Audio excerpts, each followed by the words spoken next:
नमस्कार माऊली हो. आपली संस्कृती या आपल्या आध्यात्मिक प्रवासाच्या 19व्या भागामध्ये तुमचं मनापासून स्वागत आहे. माऊली हो, अधिक मास म्हणजेच पुरुषोत्तम मास. हा महिना फक्त पूजा, उपवास आणि जपाचा नसतो, तर हा महिना असतो निसर्गाशी जोडण्याचा. आपल्या हिंदू संस्कृतीत झाडांना देवासमान मानलं जातं आणि म्हणूनच अधिक मासात झाडांना पाणी घालणं हे अत्यंत पुण्याचं काम मानलं जातं. पण तुम्हाला माहिती आहे का, एका झाडाला प्रेमाने पाणी घातल्याने देव प्रसन्न होतात असं शास्त्रात सांगितलं आहे. आजच्या या भागात आपण जाणून घेणार आहोत झाडांना पाणी घालण्याचं आध्यात्मिक महत्त्व काय आहे, शास्त्रात याबद्दल काय सांगितलं गेलं आहे, कोणत्या झाडांना पाणी घालणं शुभ मानलं जातं आणि एका भक्ताच्या जीवनात घडलेला चमत्कार. म्हणून हा भाग शेवटपर्यंत नक्की पहा, कारण कदाचित या छोट्याशा सेवेमुळे तुमचं आयुष्यही बदलू शकतं. आता मला सांगा, झाडांमध्ये देवांचं अस्तित्व असतं का? माऊली हो, आपल्या संस्कृतीत प्रत्येक झाडाला विशेष महत्त्व आहे. तुळस म्हणजे लक्ष्मीचं रूप मानलं जातं. वडाला दीर्घायुष्याचं प्रतीक मानलं जातं. पिंपळाच्या झाडाखाली श्री विष्णूंचं निवासस्थान असतं असं मानलं जातं. बेलपत्र हे भगवान शिवांना प्रिय असे आहे. म्हणूनच झाडांची सेवा करणं म्हणजे देवाची सेवा करणं मानलं जातं. शास्त्र सांगतं, जो माणूस झाडांची काळजी घेतो त्याच्यावर देवाची कृपा कायम राहते. पण अधिक मासात त्याचं महत्त्व का वाढतं? अधिक मास हा भगवान विष्णूंना समर्पित महिना आहे. या काळात केलेलं प्रत्येक चांगलं काम अनेक पटीने पुण्य देतं आणि झाडांना पाणी घालणं म्हणजे जीवनाला पाणी देणं. कारण झाड आपल्याला काय देतात? प्राणवायू, सावली, फळं, शांतता आणि सकारात्मक ऊर्जा. म्हणूनच या महिन्यात झाडांची सेवा करणं हे मोठं पुण्य मानलं जातं. एका मुलाची सत्य घटना आपण पाहूयात. एका गावात रोहन नावाचा एक मुलगा राहत होता. त्याचं कुटुंब खूप गरीब होतं. वडील आजारी असायचे, घरात सतत अडचणी असायच्या. रोहन रोज देवाकडे प्रार्थना करायचा, हे प्रभू, आमच्या घरातील संकट दूर करा. एक दिवस गावात एक वृद्ध साधू आले. त्यांनी रोहनला विचारलं, बाळा, तू देवासाठी काय करतोस?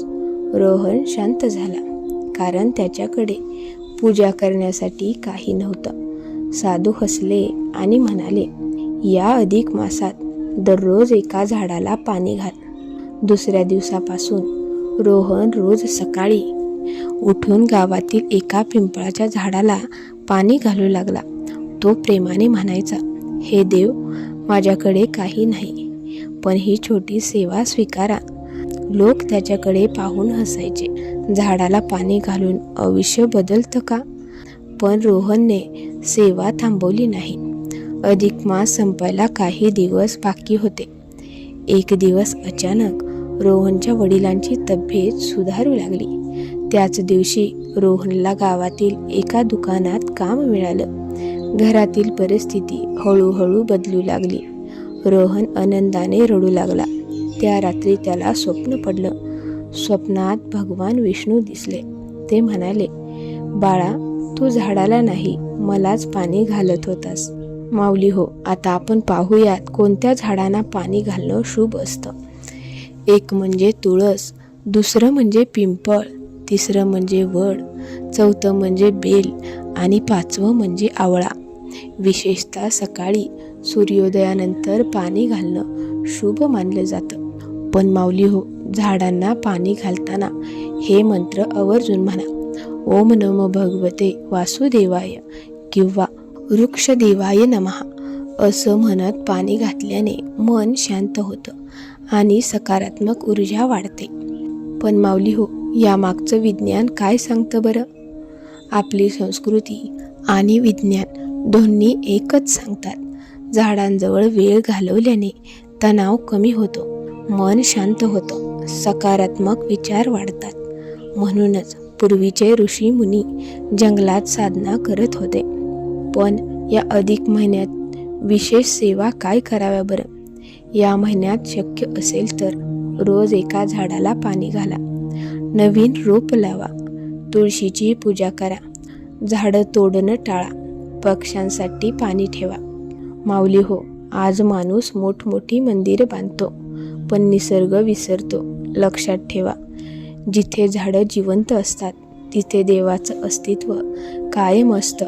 म्हणूनच या अधिक मासात किमान एका झाडाची सेवा करा, कारण कदाचित त्या छोट्याशा सेवेमुळे देव तुमच्या आयुष्यातही आनंदाचा पाऊस पाडतील. जर तुम्हाला हा भाग आवडला असेल तर व्हिडिओला लाईक करा आणि ओम तत्सत मराठी या परिवाराचा भाग होण्यासाठी आपल्या चॅनलला सबस्क्राईब नक्की करा. तुम्ही कोणत्या झाडाला पाणी घालता ते देखील मला कमेंट करून नक्की सांगा. पुन्हा भेटूया अशाच एका भक्तिमय आणि प्रेरणादायी विषयासोबत. तोपर्यंत निसर्गाची सेवा म्हणजेच देवाची सेवा. जय श्री विष्णू.